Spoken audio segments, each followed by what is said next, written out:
ఉన్న బంగారాన్ని విడిపించి ఆ రోజు ఆన్లైన్ రేటుకే మేము కొంటాం. Sharma gold company. నమస్కారం. సుమన్ టీవీ ప్రేక్షకులకు శ్రీ క్రోధినామ సంవత్సర ఉగాది శుభాకాంక్షలు. తెలుగువారికి ఎంతో ఇష్టమైన పండుగ ఉగాది. షడ్రుచుల సమ్మేళనమైన ఈ ఉగాది పండుగ నాడు ద్వాదశ రాశుల వారికి ఏ రకంగా ఉండబోతుంది, నవనాయకుల ఫలితాలు ఎలా ఉన్నాయి, మొత్తంగా ఉగాది పంచాంగమును వివరించేందుకు మనతో పాటు ఉన్నారు ప్రముఖ జ్యోతిష్య పండితులు బ్రహ్మశ్రీ నందిపట్ల శ్రీహరి శర్మ గారు. గురుగారు నమస్కారం అండి. వాగర్థావివ సంపృక్తౌ వాగర్థ ప్రతిపత్తయే జగతః పితరౌ వందే పార్వతీ పరమేశ్వరౌ. సదాశివసమారంభాం శంకరాచార్య మధ్యమాం అస్మదాచార్యపర్యంతం వందే గురుపరంపరాం. ఆదిత్యాయ చ సోమాయ మంగళాయ బుధాయ చ గురుశుక్రశనిభ్యశ్చ రాహవే కేతవే నమః. గురుగారు ముందుగా మీకు క్రోధినామ సంవత్సర ఉగాది శుభాకాంక్షలు. మీకు వీక్షించేటువంటి సుమన్ టీవీ ప్రేక్షకులు కూడా క్రోధినామ సంవత్సర శుభాకాంక్షలు. గురుగారు, ఈ క్రోధినామ సంవత్సరంలో ద్వాదశ రాశుల వారికి, అందులో ముందుగా మేషరాశి వారికి ఏ రకంగా ఉండబోతుంది, నవనాయకులు ఎలా ఉన్నారు వారికి? క్రోధినామ సంవత్సరం పేరులోనే క్రోధి అనేటువంటిది అర్థం వస్తుంది, అంటే కోపాన్ని కలిగిస్తుంది, కోపము. దీనికి తగ్గట్టుగా ఈ క్రోధినామ సంవత్సరానికి రాజు కుజుడు, మంత్రి శని. గమనించుకున్నట్లయితే ఈ కుజ శనులకు ఎప్పుడు కూడా వైరం ఉంటుంది. అంతరిక్షంలో మనకు గ్రహ సంచార రీత్యా శని కుజులు కలిశారు అని అంటే యుద్ధ వాతావరణం మెలుకుంటుంది అని శాస్త్ర ప్రకారం మనకు చెప్పబడి ఉంటుంది. కాబట్టి కుజుడు రాజు అయి శని మంత్రి అయి ఉన్నప్పుడు ఈ క్రోధినామ సంవత్సరం అంతా కూడా సాధారణం కంటే కూడా అసాధారణమైనటువంటి పరిస్థితులే ఎక్కువగా ఉంటాయని చెప్పవచ్చు. ఇక గమనించుకున్నట్లయితే కర్కాటకంలో కుజుడు కుజస్తంభనం అనేటువంటిది 21 అక్టోబర్ 2024 నుంచి 21 జనవరి 2025 వరకు కుజస్తంభనం ఉంటుంది. ఈ సంవత్సరం చాలా అత్యంత కొన్ని రాశులలో జన్మించినటువంటి వాళ్ళకి యోగకాలము, మరికొన్ని రాశుల్లో జన్మించినటువంటి వారికి అవయోగ కాలం. అలాగే శని మౌఢ్యమి, అనగా ఈ శని మౌఢ్యమి 23 ఫిబ్రవరి 2025 నుంచి 29 మార్చి 2025 వరకు శని మౌఢ్యమి. కాబట్టి ఈ చెప్పినటువంటి కుజస్తంభనము మరియు శని మౌఢ్యమి గురుపాలిత రాశులలో జన్మించినటువంటి వారికి యోగమైతే, శనిపాలిత రాశులలో జన్మించినటువంటి వారికి అవయోగాన్ని కలగజేస్తుంది. ఇక గమనించుకున్నట్లయితే ఈ మేషరాశికి సంబంధించినటువంటి ఫలితాలు కనుక చూసుకున్నట్లయితే ఈ క్రోధినామ సంవత్సరంలో ఆదాయము 8, వ్యయము 14, అలాగే రాజ్యపూజ్యము 4, అవమానము 4. అంటే ఇక్కడ చాలామందికి ఈ ఆదాయం వ్యయం అంటే ఏంటి అనేటువంటిది కూడా సందేహాలు అనేటువంటి ఉంటాయి. అంటే ఇక్కడ గమనించాల్సింది ఏంటంటే ఖర్చు ఎక్కువ అవుతుందని కాదు, కాస్తే ఇక్కడ సాధారణంగా గమనించాల్సింది ఆదాయం 8 ఉన్నప్పుడు వ్యయం 14 అని అంటే ఆదాయం చాలా చక్కగా ఉంటుంది, కానీ వ్యయం 14 ఉందనంటే మీ యొక్క కోరికలు నెరవేర్చుకోవడం కోసం, మీ యొక్క సొంత ఖర్చుల కోసం అప్పులు చేసైనా కానీ మీ యొక్క సమస్యల్ని పరిష్కరించుకుంటారు అని అర్థం. ఇక రాజ్యపూజ్యం 4, అవమానం 3 అంటే 3 చోట్ల అవమానపడతాము, 4 చోట్ల గొప్పగా వెలిగిపోతామని కాదు అక్కడ అర్థం. రాజ్యపూజ్యం అంటే మీ యొక్క అభ్యున్నతిని, మీ యొక్క పురోగతిని, మీ యొక్క వృద్ధిని చూసి సంతోషపడేవాళ్ళు నలుగురైతే, లోపల మీ యొక్క అభివృద్ధిని చూసి కులిపోయేవాళ్ళు ఈ యొక్క ముగ్గురు ఉంటారని అర్థం. కాబట్టి అన్ని రకాలుగా ఈ సంబంధించినటువంటి మేషరాశి ఫలితాలన్నింటినీ తెలియజేసుకుందాం. ముందుగా ఈ మేషరాశికి చూసుకున్నట్లయితే మేషరాశికి ద్వితీయంలో గురువు, షష్టమంలో కేతువు, అలాగే ఏకాదశంలో శని, ఇక్కడ వ్యయంలో రాహు. వెరసి సంవత్సర ఫలితాలని తెలియచేసేటువంటి గ్రహాలు ముఖ్యంగా దీర్ఘకాలిక గ్రహాలు గురువు, శని, రాహువు, కేతులు. కాబట్టి ఈ మేషరాశిలో జన్మించినటువంటి వారికి ఈ గత శోభకృత నామ సంవత్సరంలో ఏర్పడినటువంటి అపజయాలన్నీ కూడా ఈ క్రోధినామ సంవత్సరంలో విజయాలుగా మరల్చుకుంటారు. అందులో ఏమాత్రం సందేహం లేదండి. ఎందుకనంటే ధనకారకుడైనటువంటి గురువు ధనస్థానంలో సంచరిస్తున్నటువంటి కారణం కాబట్టి అన్ని రంగాల్లో ఉన్నటువంటి వారికి, వ్యాపారస్తులకి, ఉద్యోగస్తులకి చాలా చక్కటి యోగదాయకమైనటువంటి కాలంగా చెప్పవచ్చు. ఇక్కడ గమనించుకున్నట్లయితే విద్యార్థులకి, ప్రధానంగా విద్యార్థులు చక్కటి ఉత్తీర్ణతా శాతంలో ఉత్తీర్ణులవుతారు. మంచి భవిష్యత్తు కలిగినటువంటి విద్యా వ్యవస్థలో మీరు ఉంటారని చెప్పవచ్చు. ఇక ఉద్యోగస్తులకి ఊహించని విధంగా ప్రమోషన్స్ జరుగుతాయి, బదిలీలు కూడా జరుగుతాయి, కానీ ప్రమోషన్స్తో కూడుకున్నటువంటి బదిలీలు జరుగుతాయని చెప్పవచ్చు. ముఖ్యంగా హోటల్స్ రంగంలో ఉన్నటువంటి వారికి, అలాగే వ్యాపారస్తులకి, కిరాణా జనరల్ స్టోర్ నడిపేటువంటి వారికి, జ్యువెలరీ రంగంలో ఉన్నటువంటి వారికి, విద్యారంగంలో ఉన్నటువంటి వారికి గొప్పదైనటువంటి యోగ కాలం ఉంటుంది.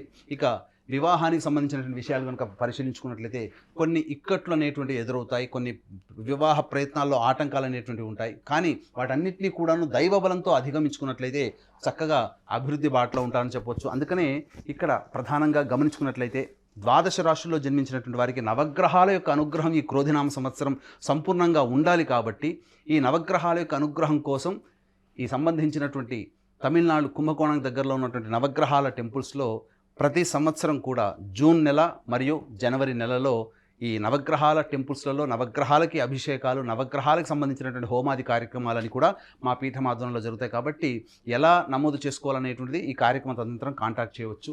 ఇక గమనించుకున్నట్లయితే ప్రధానంగా కుంభరాశిలో శని సంచారం జరుగుతూ పంచమ స్థానాన్ని అలాగే అష్టమ స్థానాన్ని వీక్షణ చేయడం, అలాగే రాశిని కూడా వీక్షణ చేయడం, ఈ యొక్క శని ప్రభావం అనేటువంటిది ఇబ్బందికర పరిస్థితులు అనేటువంటివి ఉంటాయి. కొన్ని ప్రయత్నాలు చేసినప్పటికీ ఆటంకాలు అనేటువంటివి ఉంటాయి. ఎలా ఉంటాయనంటే మీరు ఎక్కాల్సిన బస్సుకి మీరు బయలుదేరారు అనుకోండి, బస్ స్టాండ్కి రాగానే ఇప్పుడే వెళ్ళిపోయిందండి బస్సు అని చెప్తున్నా అంటే అతి కొద్ది ప్రయత్నంలోనే మన యొక్క ఫలితాలన్నీ చేజారిపోతూ ఉంటుంటాయి. కాబట్టి జాగ్రత్తగా దైవానుగ్రహాన్ని పొందే ప్రయత్నం చేసుకుంటూ ముందడుగు వేసినట్లయితే చాలా మంచిదని చెప్పవచ్చు. ఇక ఈ మేషరాశి వారికి అద్భుతమైనటువంటి కాలము. కుజుడు కర్కాటక రాశిలో స్తంభించి ఉండడం ఈ 21 అక్టోబర్ 2024 నుంచి 21 జనవరి 2025 వరకు. అలాగే గురుపాలితమైనటువంటి మేషరాశికి శని మౌఢ్యం ఏర్పడుతుంది. ఎప్పుడు ఏర్పడుతుంది? 23 ఫిబ్రవరి 2025 నుంచి 29 మార్చ్ 2025 వరకు. కాబట్టి ఈ సమయము ఈ మేషరాశి వారికి అద్భుతమైనటువంటి యోగ కాలము. వివాహాది ప్రయత్నాలు చేసుకొని వివాహ సంబంధాలు కుదుర్చుకున్నట్లయితే ఈ యొక్క సమయంలో వివాహం కనుక మీరు పెట్టుకున్నట్లయితే తప్పకుండా అద్భుతమైనటువంటి యోగదాయకంగా ఉంటుందని చెప్పవచ్చు. ఇక గమనించుకున్నట్లయితే ఆరోగ్యం పట్ల శ్రద్ధ వహించాల్సినటువంటి పరిస్థితి. ఈ యొక్క సంబంధించినటువంటి ఈ కుజస్తంభనము అలాగే శనిమౌఢ్యం ఉన్నటువంటి సమయంలో అనూహ్యమైనటువంటి విజయాలు పొందుతారు. రాజకీయ నాయకులకి చక్కటి పదవి లభిస్తుంది. సంఘంలో పేరు ప్రతిష్టలు అనేటువంటివి పెరుగుతాయి. ఏదైనా కానీ నామినేటెడ్ పోస్టులో రాజకీయ నాయకులు ఉంటారని చెప్పవచ్చు. ఇక గమనించుకున్నట్లయితే ఈ సమయంలోనే ఎక్కువగా పంటకి అధిక దిగుబడులు రావడం, రైతులకి చాలా మేలుదాయకమైనటువంటి పరిస్థితులు ఏర్పడతాయి. కాబట్టి మంచి మార్కెట్ ధరతో మీ యొక్క ఉత్పత్తులు కొనుగోలు చేయడం, తద్వారా మీరు లాభదాయకంగా రైతులు ఉంటారని చెప్పవచ్చు. ఇక గమనించుకున్నట్లయితే వ్యయస్థానంలో రాహు, షష్టమ స్థానంలో కేతు యొక్క సంచార ప్రభావం వలన కొంత మానసికమైనటువంటి శారీరకమైనటువంటి శ్రమకి ఎదురవ్వాల్సినటువంటి పరిస్థితి వస్తుంది. అనుకోని సంఘటనలు అనేటువంటివి జరగడం, తద్వారా ఆరోగ్య సంబంధించినటువంటి ఇబ్బందులు ఎదుర్కోవడం, అలాగే అనవసరమైనటువంటి ధన వ్యయం అనేటువంటిది ఉంటుంది. కాకపోతే దైవానుగ్రహం వల్ల తీర్థయాత్రలు చేసే అవకాశము, అలాగే నదీ స్నాన సందర్శనం ఇవన్నీ కూడాను దైవానుగ్రహం వల్ల కలుగుతాయి. ఎంతైనప్పటికీ కూడా ఖర్చును అదుపులో పెట్టుకొని మీరు చేసే ప్రయత్నాలు కనుక ముందుకున్నట్లయితే అద్భుతమైనటువంటి ప్రగతి మీరు పొందుతారని చెప్పవచ్చు. అలాగే ఈ సంబంధించినటువంటి ఈ సమయంలోనే కర్కాటకంలో కుజుడు అనగా అక్టోబర్ నుంచి జనవరి వరకు కూడా ఉన్నటువంటి ఆ 3 నెలల కాలంలో గృహానికి సంబంధించినటువంటి మరమ్మతులు కానీ, నూతన గృహం కొనుగోలు కానీ, లేదా వాహన కొనుగోలు కానీ ఈ యొక్క మేషరాశిలో జన్మించినటువంటి వారు చేస్తారని చెప్పవచ్చు. అలాగే చక్కటి భవిష్యత్తు కలిగినటువంటి విద్యా వ్యవస్థలలో ఈ సంబంధించినటువంటి మేషరాశి వాళ్ళు ఉంటారు. ఉన్నతమైనటువంటి విద్యలో మీరు అనుకున్నటువంటి చోట అనుకునేటువంటి విధంగా మీ యొక్క విద్యా వ్యవస్థలో ఉంటారని చెప్పవచ్చు. అనగా మంచి కోరుకున్నటువంటి చోట కోరుకున్నటువంటి స్ట్రీమ్లో అనగా మీరు ఏది అనుకుంటారో విద్యార్థులు ఆ యొక్క సంబంధించినటువంటి స్టడీ మీరు చేయడానికి అవకాశాలు ఎక్కువగా ఉంటాయని చెప్పవచ్చు. కాబట్టి అన్ని రకాలుగా చూసుకున్నా గత సంవత్సరం కంటే కూడా ఈ మేషరాశి వారికి ఈ సంబంధించినటువంటి ఈ క్రోధినామ సంవత్సరం యోగదాయకమైనటువంటి సమయం చెప్పవచ్చు. కాకపోతే మానసిక శ్రమ, శారీరక శ్రమ, అలాగే కొంత ఖర్చు అదనంగా అయ్యేటువంటి అవకాశం ఉంటుంది. కాబట్టి జాగ్రత్తగా ఉండండి. ఎల్లప్పుడూ కూడా ఈ మేషరాశిలో జన్మించినటువంటి వారు తమ అంతరంగిక శత్రువులు అంటే మన ముందుకు చాలా మంచిగా కనిపిస్తారు, కానీ మన వెనక గోతులు తవ్వుతుంటారు. కాబట్టి మనల్ని చూసి ఈర్ష్యపడేటువంటి వారి పట్ల ఒక కన్ను వేసి జాగ్రత్తగా ఉండేటువంటి అలవాటు చేసుకొని మీ యొక్క భవిష్యత్ ప్రణాళిక రూపొందించుకున్నట్లయితే మేషరాశి వారి క్రోధినామ సంవత్సరం అంతా కూడాను యోగదాయకంగా ఉంటుంది. శని మౌఢ్యం ఏర్పడడం, కుజ స్తంభనం ఏర్పడడం, ఈ యొక్క సమయం అంతా కూడా అనగా అక్టోబర్ నుంచి మార్చి వరకు కూడా ఉన్నటువంటి సమయం చాలా చక్కటి సమయం. అలాగే గత సంవత్సరం ఏర్పడినటువంటి ఇబ్బందులు గురువు వృషభ రాశిలోకి సంచారం జరుగుతున్నటువంటి కారణం చేత చక్కగా యోగదాయకమైనటువంటి స్థితిలో ఉంటారని చెప్పవచ్చు. ప్రతి పనిలో బద్ధకము, అలసత్వము, పోస్ట్ పోన్మెంట్ ఆఫ్ వర్క్ అనేటువంటిది శని మీ యొక్క మేషరాశిని వీక్షించడం వల్ల కలుగుతుంది. కాబట్టి దాన్ని దృష్టిలో పెట్టుకొని అనుకున్న పని అనుకున్నదే తడవుగా చేసుకున్నట్లయితే మంచి భవిష్యత్తు ఉంటుంది. సంతానము పట్ల కొంత మానసికమైనటువంటి ఆందోళన కలిగించేటువంటి సమయం. ఏదేమైనప్పటికీ కూడా శని ప్రభావం ఉన్నంత వరకు కూడా సంతానము అభివృద్ధిలోకి లేకపోవడము, మీ యొక్క సంతానము ఈ కుజాష్టమం అనగా కుజస్తంభనం ఏర్పడడం అనేటువంటి కారణం చేత మంచి సత్ఫలితాల్ని మీ యొక్క సంతానం ద్వారా పొందుతారు. ఆలోచన చేసినటువంటి పనులన్నీ కూడా ముందుకు సాగిపోతాయి. అలాగే ఈ యొక్క అక్టోబర్ వరకు కూడా, ఏప్రిల్ నుంచి అక్టోబర్ వరకు కూడా నిర్ణయాలు పెద్దవాళ్లతో చర్చించి కనుక మీరు ముందుకు తీసుకున్నట్లయితే తప్పకుండా ఆనందకరమైనటువంటి జీవితాన్ని పొందుతారని చెప్పడంలో ఏమాత్రం సందేహం లేదు. గురువుగారు, ద్వితీయ స్థానంలోని గురువు అలాగే లాభస్థానంలోని శని ఉన్నారు కాబట్టి వీళ్ళకి తిరుగుండదు అని చాలామంది అనుకునేటువంటి మాట. కానీ శని వల్ల కాస్త ఇబ్బందులు ఉంటాయని మీరు చెప్తున్నారు. అదేవిధంగా స్త్రీలకు ఏ రకంగా ఉండబోతుందో కూడా తెలియజేయండి. స్త్రీలకి, విశేషించి స్త్రీలకి యోగదాయకమైనటువంటి సమయంగా చెప్పవచ్చు. మేషరాశిలో జన్మించినటువంటి వారు అనగా ఈ మేషరాశిలో అశ్విని, భరణి 4 పాదాల వారు, కృత్తిక 1వ పాదం వారు, మొత్తం 9 పాదాల వారు మేషరాశిలోకి వస్తారు. కాబట్టి స్త్రీలు ముఖ్యంగా మీ మాటకి విలువ పెరుగుతుంది. కుటుంబ స్థానంలో గురువు సంచారం చేస్తున్నటువంటి కారణం చేత మీరు ఇంటి పెద్దగా వ్యవహరించేటువంటి అవకాశం ఉంటుంది. అలాగే షష్టమ మందు కేతువు, వ్యయమందు రాహు ఉండడం వల్ల కొంత వ్యయ ప్రయాసలు కూర్చి కుటుంబ బాధ్యతలను నెత్తి మీద వేసుకొని ప్రయత్నించాల్సినటువంటి పరిస్థితి. తద్వారా మీకు కొంత శారీరక అనారోగ్యం చేసేటువంటి అవకాశాలు ఉంటాయని చెప్పవచ్చు. మీకు సంఘంలో కీర్తి ప్రతిష్టలు పెరుగుతాయి. మీ పుట్టింటి తరపున వారి యొక్క ఆరోగ్యం అనేటువంటిది మీకు కొంత మానసికమైన ఆందోళన కలిగిస్తుంది.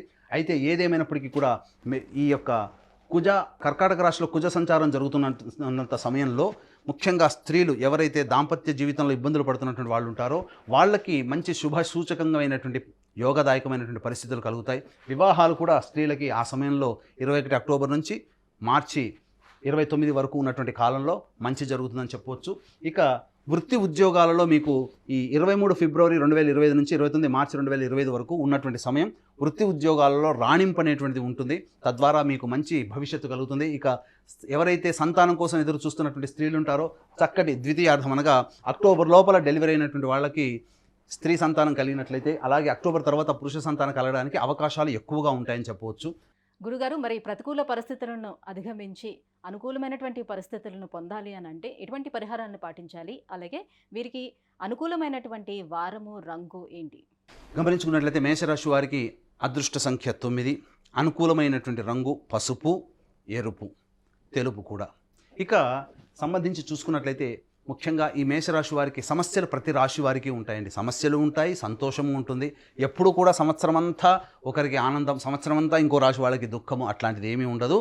కాకపోతే సమయాలు మనకు అనుకూలంగా లేనప్పుడు జన్మజాతకరీత్యా ఉన్నటువంటి వాటికి సంబంధించినటువంటి కూడా బేరీజు వేసుకొని మనకు అనుకూలంగా లేని సమయంలో మనం ఇబ్బందులు పడుతున్నప్పుడు దైవానుగ్రహాన్ని పొందే ప్రయత్నం చేసుకోవాలి. కాబట్టి ఈ మేషరాశి వారు ప్రధానంగా ప్రతి మంగళవారం రోజున సుబ్రహ్మణ్య స్వామికి ఆవు పాలు, ఆవు నెయ్యి, తేనె ఈ మూడిటితో అభిషేకం జరిపించి చలివిడి నైవేద్యంగా పెట్టండి. లేకపోతే జంటనాగుల పాము ఉన్నటువంటి విగ్రహం ఉంటుంది, ఆ విగ్రహానికైనా అభిషేకము చలివిడి నైవేద్యంగా పెట్టండి. ఇక ప్రతిరోజు కూడాను దత్త అష్టకం, కాలభైరవ అష్టకం రోజుకి 3 సార్లు మీరు పఠించినట్లయితే మీకు తప్పకుండా ఆ రోజుకు వచ్చేటువంటి ఇబ్బందులన్నీ తొలగిపోతాయి. చెప్పిన విధంగా మీకు సమస్య వచ్చినప్పుడు సుబ్రహ్మణ్య స్వామిని అర్చించండి, చాలా మంచి జరుగుతుందని చెప్పవచ్చు. గురుగారు, ఈ క్రోధినామ సంవత్సరం మేషరాశి వారికి ఏ రకంగా ఉండబోతుంది, ఎటువంటి పరిహారాలను పాటించాలనే విషయాన్ని తెలియజేసినందుకు ధన్యవాదాలండి. సర్వం శ్రీ ఉమామహేశ్వర పరబ్రహ్మార్పణమస్తు. సుమన్ టీవీలో మీ పర్సనల్ అండ్ బిజినెస్ ప్రమోషన్స్ కోసం కింది నెంబర్కి కాంటాక్ట్ చేయండి.